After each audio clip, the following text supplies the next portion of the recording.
Chapter 1. The Woman Who Won't Take No for an Answer. The Impenetrable CEO. Dylan Wesley didn't just run Wesley Innovations, he orchestrated it with the precision of a Swiss watch. Every minute of his day was scheduled, every interaction purposeful. His assistant, Sophie, was the gatekeeper to his time, and she took her job very seriously. Which was why, when Mich Aldwin marched into the sleek, glass-walled lobby of Wesley Innovations for the fourth time that week, Sophie didn't even look up from her tablet. "Mr. Wesley's schedule is booked for the next 6 months, Sophie said, voice flat. As it was yesterday. And the day before. Michigan leaned against the reception desk, flashing her most charming smile. "Come on, Sophie. Just 5 minutes. I'll be in and out before he even..." "No." Michigan sighed. She tried emails ignored, calls blocked, and even LinkedIn messages left on read. If Dylan Wesley wouldn't agree to a meeting, she'd just have to get creative. Disaster attempt number 1. The janitor disguise. 30 minutes later, Michigan pushed a custodial cart down the hallway of the 42nd floor, dressed in a borrowed uniform and a cap pulled low over her face. "This is ridiculous," she muttered, adjusting the oversized jumpsuit. But desperate times called for desperate measures. She reached Dylan's office. Frosted glass doors, no knob, keycard access only. Of course. Just as she was debating whether to knock, would janitors knock? The doors slid open. A group of executives walked out, deep in discussion. Michigan seized her chance and slipped inside. The office was minimalist, intimidating, and spotless, just like the man himself. Dylan Wesley stood by the floor-to-ceiling windows, back turned, phone pressed to his ear. "No, we're not investing in that. The ROI is speculative at best." His voice was sharp, leaving no room for argument. Michigan cleared her throat. Mr. Wesley." He turned. She'd seen photos, but they didn't do him justice. Sharp jawline, piercing blue eyes, and an expression that could freeze lava. His gaze flicked over her. Ill-fitting uniform, nervous stance. Definitely not an actual janitor, and his eyebrow arched. "You're not here to clean," he said flatly. Michigan swallowed. "No. Mich Aldwin. I've been trying to." "Aldwin Creations. The startup." He didn't sound impressed. "You've been harassing my assistant for weeks." "Not harassing. Persistently." "Same thing." He strode toward his desk. "Sophie, call security." Michigan's eyes darted around the room. She had one shot. "Wait. Just hear me out. Your new AI interface is missing a key user engagement element, and I have the solution." Dylan paused. "Oh. And what's that?" Michigan opened her mouth. Beep. Beep. Beep. A small, spherical robot, one of Wesley's prototypes, rolled out from under a side table, sensors blinking. Michigan yelped, stumbling back. Her elbow hit the cart. A bottle of cleaning spray tipped over, landed on the robot's head, and, whoosh. The robot erupted in a cloud of white foam, spraying it in every direction. Dylan barely dodged, but Michigan wasn't so lucky. "Oh my God," she swiped at her face. "Is this fire extinguisher foam?" Dylan stared at her, foam dripping from his designer chair. "Security," he said into his phone, voice eerily calm. "Now." The aftermath. 10 minutes later, Michigan sat in the lobby, damp, humiliated, and banned from the building. Sophie handed her a towel. "That was almost impressive." Michigan groaned. "I just needed 5 minutes." Sophie hesitated, then leaned in. "Mr. Wesley doesn't take unscheduled meetings. But he does go to the coffee shop on 5th every morning at 7. Sharp." Michigan blinked. "Are you helping me?" Sophie smirked. "Let's just say I enjoy a good underdog story." Michigan grinned. Round 2 was coming. Chapter 2. The Fake Interview. Desperate Plan.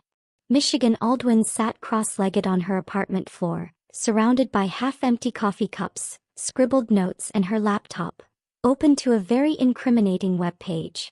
"How to fake being a journalist, asking for a friend."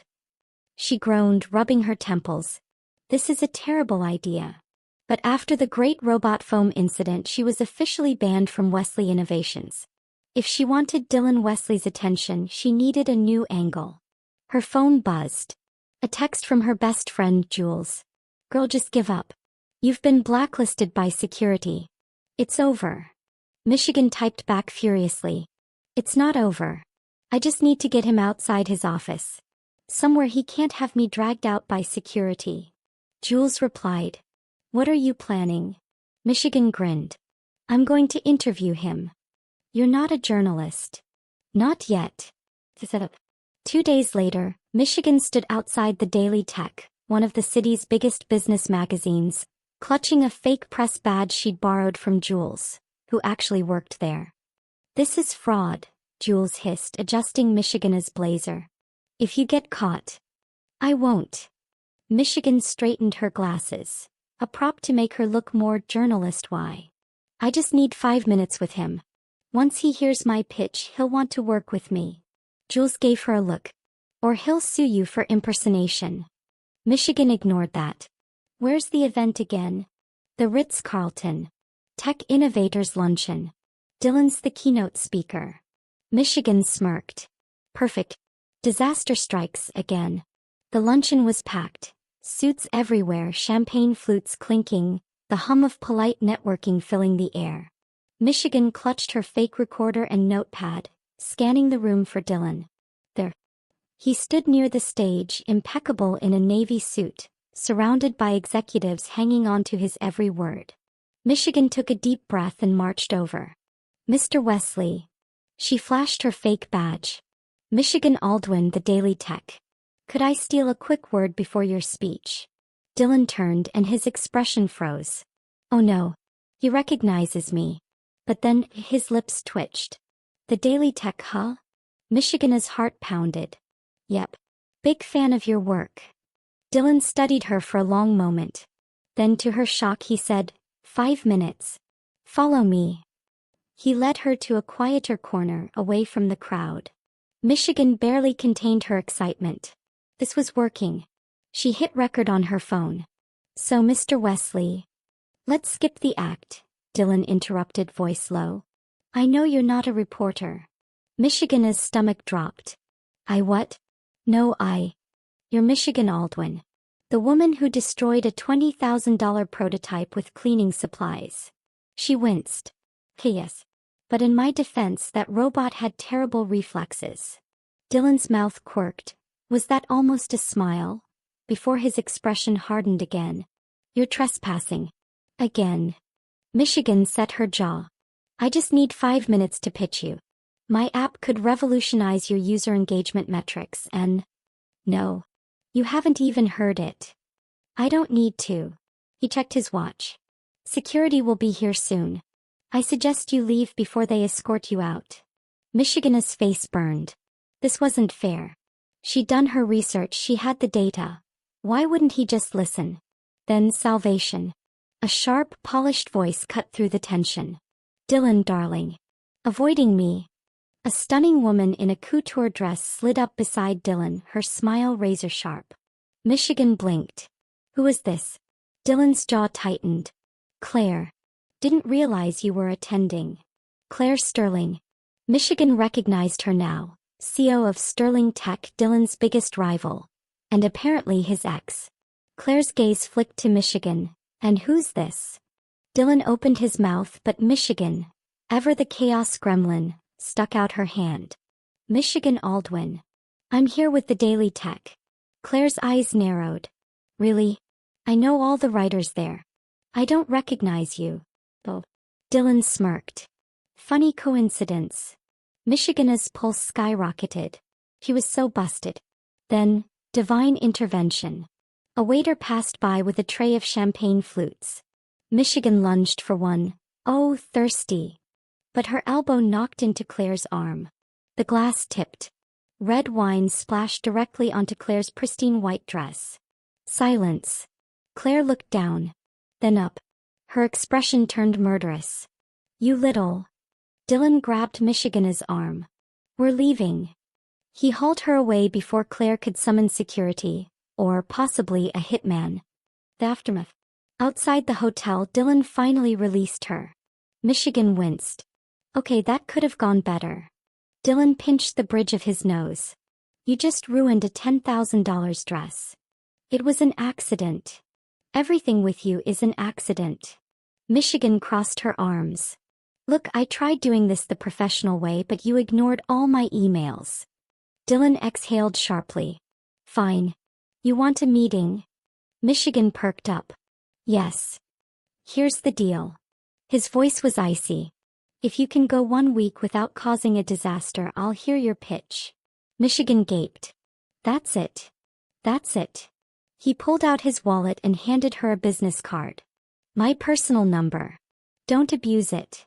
Then he turned and walked away, leaving Michigan standing on the sidewalk, clutching the card like a golden ticket. He grinned. Game on. Chapter 3. The Stalker, sort of. The Art of Coincidence. Mich Aldwin had a plan. A brilliant plan. A plan so simple, so foolproof, that not even Dylan Wesley's legendary stubbornness could stop it. Operation Be Everywhere. If he wouldn't meet her in his office, she'd just have to insert herself into his life until he caved. Her phone buzzed with a text from Jules. Remind me again why you're stalking a billionaire? Michigan typed back. It's not stalking. It's strategic positioning. That's what stalkers say. Michigan ignored her and pulled up the notes she'd borrowed from Sophie, Dylan's assistant, who was either a secret ally or just enjoyed watching the chaos unfold. Dylan Wesley's routine. 6:30 a.m. Gym, Elite Fitness downtown. 7:15 a.m. Coffee, Beans and Bites Cafe. 8 a.m. to 7 p.m. Work, Wesley Innovations, but Michigan was banned. 7:30 p.m. Thursdays only. Dinner at La Luna, his favorite Italian spot. Michigan smirked. Time to get to work. Disaster attempt number 1. The gym. 6:25 a.m. Michigan stumbled into Elite Fitness, squinting under the fluorescent lights. She hadn't seen this hour of the day since college. The gym was packed with pre-dawn fitness fanatics, all lifting weights that looked heavier than her rent. And there he was. Dylan Wesley. Shirtless. Michigan's brain short-circuited. Oh no. He was on a treadmill, running like a man being chased by demons, his muscles glistening under the harsh gym lights. Michigan swallowed hard. Focus, Aldwin. She grabbed the nearest treadmill, which of course was directly next to his, and hopped on. Dylan didn't look over. Michigan cranked the speed up to Olympic sprinter, and immediately regretted it. Whoa. Her feet flew out from under her and she slammed into the control panel, accidentally hitting the emergency stop button on Dylan's machine. The treadmill jerked to a halt. Dylan stumbled, caught himself and turned to glare at her. You. Michigan gave a weak wave. Fancy meeting you here. His eyes narrowed. Do you live in my shadow now? Coincidence. She gestured to her workout clothes, which she'd bought yesterday and still had the tag on. I'm a gym person now. Dylan looked at her pristine sneakers, then back at her face. Get off my treadmill. Michigan opened her mouth to argue. Beep. The fire alarm went off. Somewhere in the distance a trainer yelled, Who microwaved metal? Dylan pinched the bridge of his nose. You're like a walking OSHA violation. Michigan grinned. So, about that meeting? Still no. He grabbed his towel and walked away. Disaster attempt number 2. Coffee shop. 7:16 a.m. Michigan lurked outside Beans and Bites, rehearsing her casual greeting. Oh hey Dylan. Didn't expect to see you here. No, too fake. Wow, you're tall in person. No. Please just listen to my pitch before I do something else stupid. The door jingled. Dylan walked out holding his usual black coffee, no sugar. Michigan panicked. Hi. She jumped in front of him. Dylan didn't even blink. You're not banned from coffee shops. Yet. Michigan held up her own cup. I come here all the time. This place opened yesterday. I'm a very loyal customer. Dylan sighed and stepped around her. Desperate, Michigan blurted. I know you think I'm a disaster, but my app could help you. Just give me 5 minutes.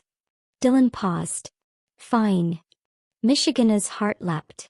Really? One condition. He pointed to her coffee. Trade me. Michigan frowned. Why? Because I know you put 6 sugars in yours and I want to watch you suffer. Michigan gasped. That's evil. Dylan smirked. Take it or leave it. Michigan hesitated, then chugged his bitter black coffee in one go. Her face twisted in horror. Oh God, it tastes like regret. Dylan actually laughed, a low, warm sound that made Michigan's stomach flip. Then he took her sugary abomination, sipped it and made a face. This is liquid diabetes. Michigan grinned. So my pitch? Still no. He handed her cup back. But nice try. And with that he walked away. Michigan groaned. 2 strikes. Disaster attempt number 3. La Luna. 7:28 p.m. Michigan stood outside La Luna, adjusting her dress. She'd gone full romantic lead in a rom-com for this one. Soft curls, red lipstick, a dress that made her feel like she could conquer the world. Or at least one stubborn CEO. Inside, the restaurant was all candlelight and white tablecloths. Dylan sat alone at his usual corner table reviewing documents. Michigan took a deep breath and marched over. Reservation for Aldwin, she told the hostess, then pointed to Dylan's table. Right there. Before anyone could stop her, she slid into the seat across from him. Dylan looked up, annoyed, then did a double take. You. Michigan smiled sweetly. Me. You're not invited. I invited myself. He grabbed a breadstick. So how's your week been? Dylan stared at her. Are you trying to get a restraining order? Michigan leaned forward. I just want you to take me seriously. Something flickered in his expression. Frustration? Amusement? Before he schooled his face back to neutral. Fine. He pushed his wine toward her. You want me to listen? Drink this. Michigan hesitated. Why? Because I know you hate red wine. Michigan narrowed her eyes. How do you? You grimaced when Claire spilled hers. You're a sweet drink person. Michigan's breath caught. He'd noticed that? Challenged, she grabbed the glass and downed it. Dylan's eyebrows rose. Michigan slammed the glass down, her face scrunched in disgust. Ugh, it tastes like fermented sadness. Dylan actually chuckled. You're impossible. Michigan grinned. And yet here you are. Smiling. Dylan's expression shuddered. This isn't a game, Michigan. Isn't it? She held his gaze. Because it feels like you're enjoying this. A beat. Then, bang. A waiter tripped behind them, sending a tray of tiramisu crashing to the floor, right onto Dylan's lap. Silence. Michigan winced. Okay, that one wasn't me. Dylan looked down at his ruined suit, then back at her. 1 week. No disasters. Starting now. He stood, tossed his napkin on the table and walked out. Michigan groaned, thunking her head on the table. Strike 3. Chapter 4. The Bet. Sabotage is the sincerest form of flattery. Michigan Aldwin was done with disasters. No more accidental fires. No more rogue robots. No more tiramisu-related incidents. She had 6 days left on Dylan's challenge, and this time she would not mess it up. Her phone buzzed with a text from Jules. How's operation? Don't get banned from life going? Michigan typed back. Great. New plan. Be so normal that Dylan forgets I exist. That's the dumbest plan you've ever had. Michigan ignored her and pulled up her disaster-free to-do list. 1. Do not interact with Dylan Wesley. Temporarily. 2. Work on pitch. Make it so good he can't say no. 3. Avoid all liquids, electronics and baked goods. Just in case. Simple. Disaster-free day 1. The Phantom Meeting. Michigan arrived at Beans and Bites at 7:14 a.m., hiding behind a newspaper like a bad spy. Dylan walked in right on time, ordered his usual and didn't even glance her way. Perfect. She sipped her coffee carefully with 2 hands like it was a bomb, and opened her laptop to refine her pitch. Then her screen flickered. A notification popped up. Meeting reminder. Dylan Wesley and Wesley Innovations. Michigan choked on her coffee. What? She definitely didn't schedule this. She checked her calendar. Nothing. But the notification kept blinking. She had 45 minutes to get across town. Michigan sprinted out the door. Fake out. She arrived at Wesley Innovations panting, disheveled, and 5 minutes late. The receptionist blinked at her. Can I help you? I have a meeting with Dylan Wesley. The receptionist checked her computer. No, you don't. But I got a notification. The receptionist gave her a pitying look. Mr. Wesley's in Tokyo today. Michigan's jaw dropped. That son of a... Her phone buzzed. A text from an unknown number. Disaster number 1. Falling for a fake meeting. DW. Michigan's face burned. He sabotaged her. He fired back. That's cheating. Rules never said I couldn't cause disasters for you. Michigan growled. This was war.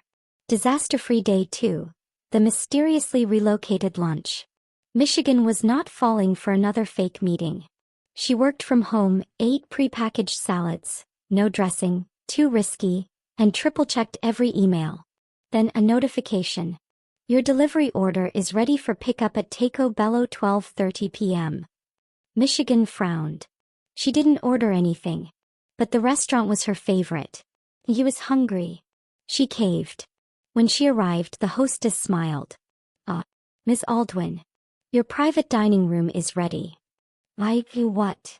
She was led to a romantic candlelit booth, completely empty except for a single sticky note on the table.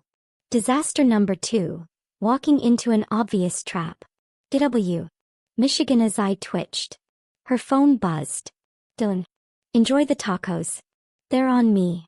Michigan groaned. He was enjoying this. Disaster-free day 3. The gym again. Michigan swore she wouldn't go near Dylan's gym again. But then she got an email. Elite Fitness, your free massage waits. Hey, that was tempting. She arrived only to find no massage, just Dylan on a bench press, smirking at her. Disaster number 3, he said, sitting up. You actually thought this was real? Michigan crossed her arms. You're the worst. And yet here you are. He tossed her a towel. Might as well work out. Michigan glared. Is this your way of saying you want me around? Dylan's smirk faded. No. Liar. A beat. Then, crash. A weight dropped nearby and Michigan jumped straight into Dylan's arms. They froze. His hands were warm on her waist. Her breath hitched. This, Dylan said slowly, counts as a disaster. Michigan didn't move. Technically you caused it. Technically you fell into me. Their eyes locked. Then Michigan finally remembered how to breathe and stepped back. You're impossible. Dylan adjusted his sleeves. 4 days left, Aldwin. Chapter 5. The Unlikely Team-Up. The CEO's Kryptonite. Dylan Wesley did not do chaos. Chaos was for startups with ping-pong tables and free snacks. Chaos was for people who didn't understand the value of a perfectly color-coded spreadsheet. And yet for the past week, chaos had followed him everywhere, in the form of one Michigan Aldwin. He should have been annoyed. He was annoyed. But mostly he was intrigued. Which was why, when his CFO burst into his office with news of a company-wide crisis, Dylan's first thought wasn't how do we fix this? It was I need Michigan. He scowled at himself. The crisis. The entire server system crashed during the investor demo. His CFO panted. The backup failed. We have 1 hour before the press finds out and the board is losing their minds. Dylan's jaw tightened. Call IT. They're stumped. Something about a corrupted firewall. Dylan's phone buzzed. A text from Sophie. Random thought. Didn't Michigan Aldwin's last startup specialize in server recovery? Dylan stared at the message. Damn it. He knew Michigan's resume by heart. He'd read it after the Great Foam incident, half out of curiosity, half out of suspicion. She had built a cloud-based recovery tool, one that could maybe save his company right now. He groaned. This was going to cost him. The bargain. Michigan was elbow-deep in code when her phone rang. Dylan Wesley. She nearly dropped her laptop. Are you kidding me? It's been 4 days of silence and now. She answered. Wow. Did you run out of ways to sabotage me? I need your help, Michigan paused. What? Wesley Innovations servers are down. I hear you built a recovery tool. Michigan's pulse jumped. I did. Name your price. He grinned. A real meeting. No tricks. No disasters. Just you, me, and my brilliant pitch. A beat. The deal. Michigan was already grabbing her keys. I'll be there in 20. The fix. Wesley Innovations was in full panic mode when Michigan arrived. Engineers shouting, executives pacing, the smell of burnt coffee hanging in the air. Dylan stood in the center of it all, impossibly calm, arms crossed as he watched the chaos. He turned when she walked in. You're late. Michigan rolled her eyes. I sped through 3 yellow lights for you. You're welcome. She marched to the nearest computer, cracked her knuckles and got to work. Dylan leaned over her shoulder. What are you doing? Magic. She typed furiously, pulling up lines of code that made the engineers gasp. That shouldn't work, one muttered. Michigan smirked. And yet. He hit enter. The screens flickered, then came back online. Silence. The cheers. Dylan didn't cheer. He just stared at her, something unreadable in his eyes. Michigan wiped her hands. Told you I was worth a meeting. The aftermath. Dylan dismissed the team, then turned to Michigan. You're good. She blinked. Was that a compliment? Don't get used to it. He nodded toward his office. You've got your meeting. Michigan followed, heart pounding. This was it. Pitch. She laid out her idea. A user engagement algorithm that could revolutionize Wesley Innovations' interface. Dylan listened. She listened. When she finished, he leaned back. It's smart. Michigan beamed. So we have a deal? Not yet. He steepled his fingers. I have conditions. Of course you do. 1. You work with my team, not around them. Fine. 2. No more stalking. Define stalking. He shot her a look. She sighed. Fine. No more intentional stalking. Dylan almost smiled. 3. You start Monday. Michigan froze. Wait, what? You heard me. He slid a contract across the table. I'm not just investing in your idea, Aldwin. I'm hiring you. Michigan's brain short-circuited. This wasn't part of the plan. But the look in Dylan's eyes, challenging, almost playful, made her grin. Deal. She signed with a flourish. But I get my own parking spot. Dylan smirked. Don't push it. Chapter 6. The rival steps in. A not-so-friendly offer. Mich Aldwin had been an official employee of Wesley Innovations for exactly 3 days, 12 hours and 27 minutes. Not that she was counting. And it was going great. If great meant Dylan Wesley hovering over her shoulder like a brooding, unfairly attractive shadow. She spun in her new office chair, ergonomic, very fancy, and grinned at him. Do you always micromanage your employees, or am I special? Dylan didn't look up from his tablet. You're a walking liability. I'm mitigating risk. You care. His jaw twitched. I care about my servers not catching fire. Michigan opened her mouth to retort. Knock knock. Sophie poked her head in. Mr. Wesley, Claire Sterling is here. She says it's urgent. Dylan's expression darkened. Tell her I'm. Oh, Dylan darling. Since when do we stand on ceremony? Claire Sterling swept into the room, sleek as a panther in a tailored white suit. Her gaze flicked to Michigan and her smile sharpened. The janitor.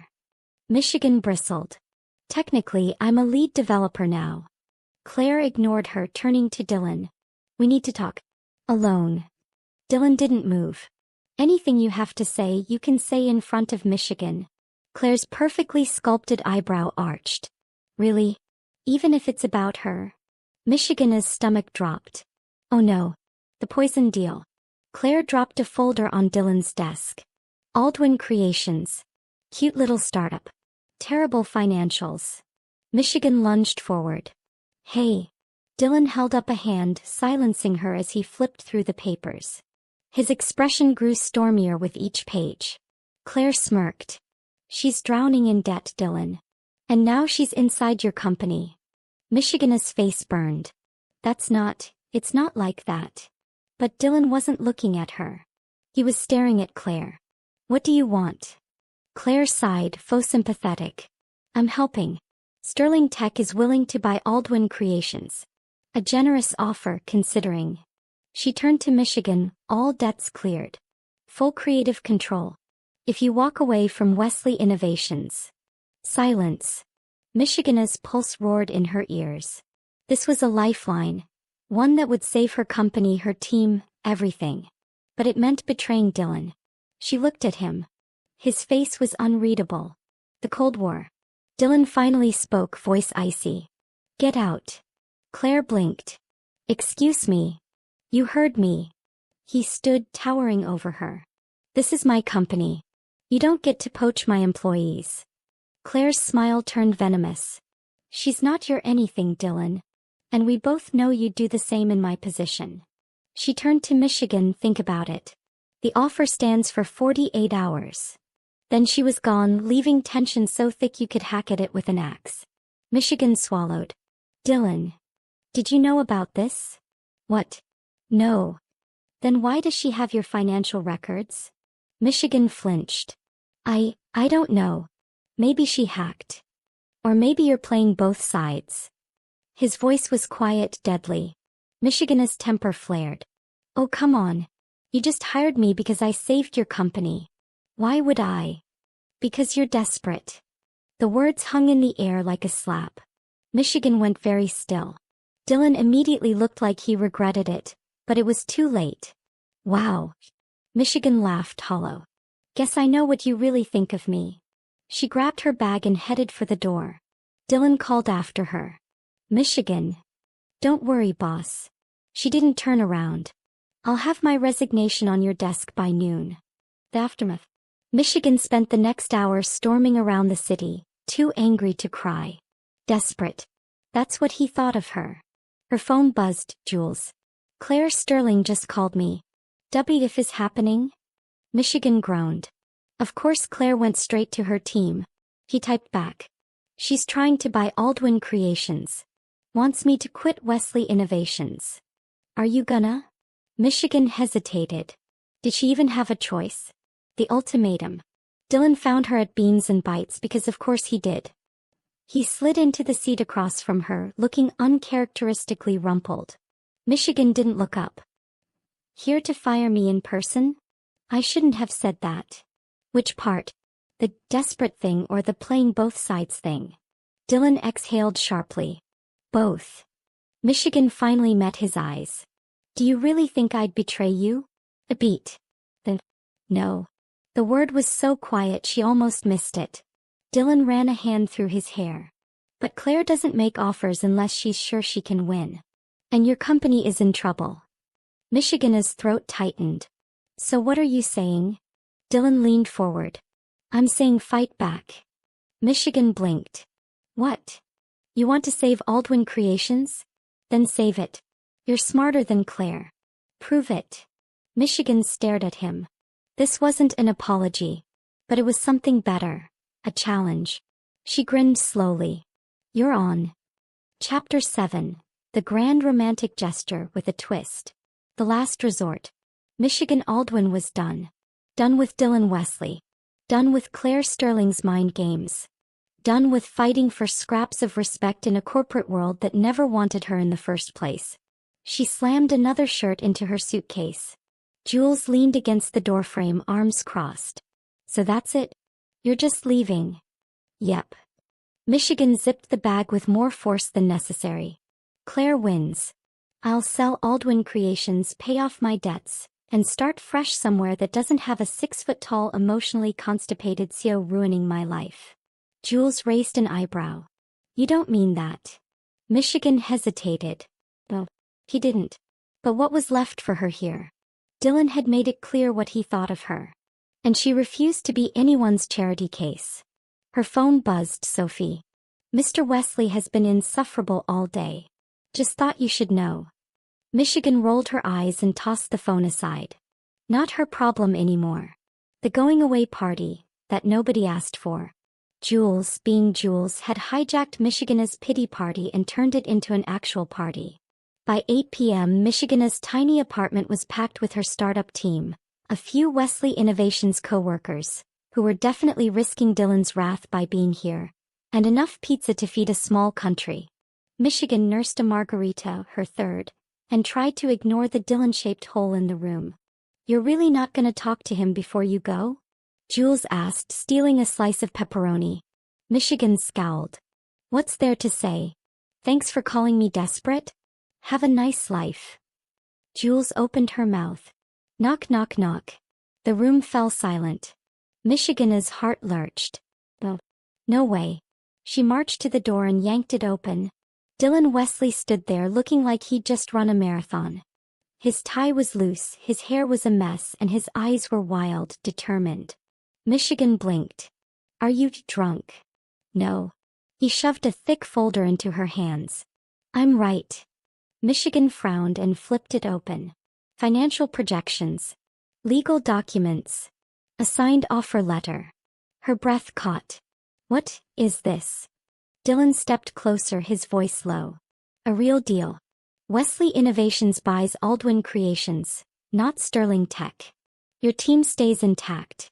You keep creative control. And you," he swallowed. "You stay." Michigan's pulse pounded. "Why?" "Because I was wrong." The word seemed to cost him. "You're not desperate. You're the most relentlessly brilliant person I've ever met. And if you leave," his voice cracked, "I'll regret it forever." Silence. The entire party was gaping. Michigan's hands trembled. "You hurt me." "I know. You don't trust easily." "I don't. And you hate grand gestures." Dylan's lips twitched. "I do." Michigan studied him. The way his chest rose and fell, the vulnerability in his eyes, the fact that he'd tracked her down like a rom-com hero despite hating rom-coms. She smirked. "This is the worst apology I've ever heard." Dylan groaned. "Michigan. But I'll take it." And then she kissed him. The room erupted in cheers. Dylan froze for half a second, before pulling her closer, kissing her back with 5 years of pent-up feelings. When they finally broke apart, Michigan grinned. "Still think I'm a disaster?" Dylan tucked a loose curl behind her ear. "The best kind." The aftermath. 2 hours and many tequila shots. Later, Michigan and Dylan sat on her fire escape, shoulders brushing. "Claire's gonna be pissed," Michigan mused. Dylan smirked. "Good." Michigan hesitated. "So, what now?" "Now." Dylan laced his fingers with hers. "We go to work tomorrow. You finally give me that full pitch. And we prove Claire wrong." Michigan leaned into him. "I can live with that." Chapter 8. Business and Pleasure. 1 year later. The grand ballroom of the Wesley Aldwin Tech Summit shimmered under crystal chandeliers, buzzing with investors, press, and half the Silicon Valley elite. At the center of it all stood Dylan Wesley and Michigan Aldwin, now the most talked-about power couple in the industry. Michigan adjusted Dylan's tie, smirking. "Nervous, Mr. CO?"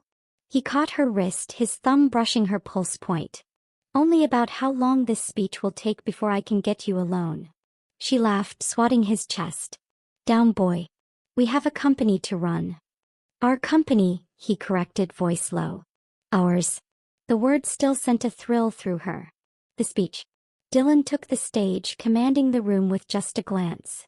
"A year ago, someone told me innovation thrives in chaos." His eyes flicked to Michigan in the front row. Turns out she was right. The crowd chuckled as Michigan mock bowed. "Today we launch Sync, a merger of Wesley Innovations infrastructure and Aldwin Creations user-first design." The screens behind him lit up with their joint logo. "And yes," he paused, deadpan, "there's a no-sabotage clause in our contract." The room erupted in laughter. Michigan grinned, remembering the literal clause they'd added after one too many prank PowerPoints slipped into each other's presentations. Dylan's gaze softened. Some disasters are worth the risk. The way he looked at her, like she was his greatest surprise, made her breath catch.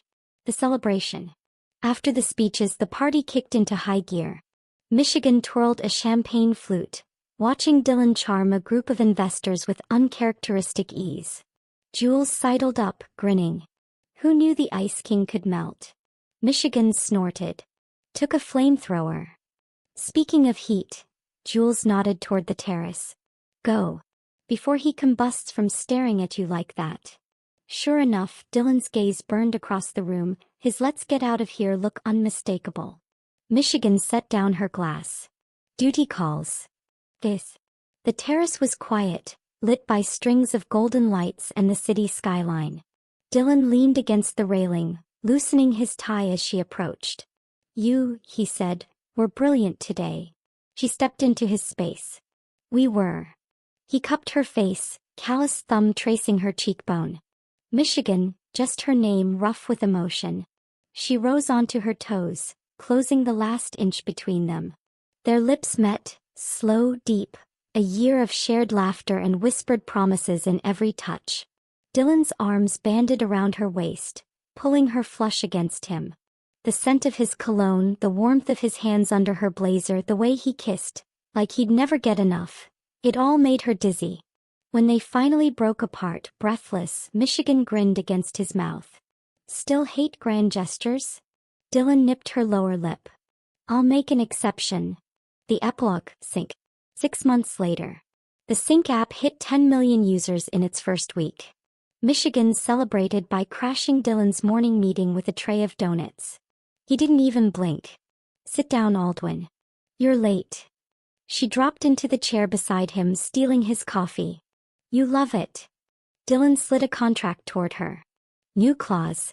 No stealing my coffee. Counteroffer. She scribbled on the paper. Coffee theft permitted with kisses. He signed without hesitation. Disaster never looked so good. Think.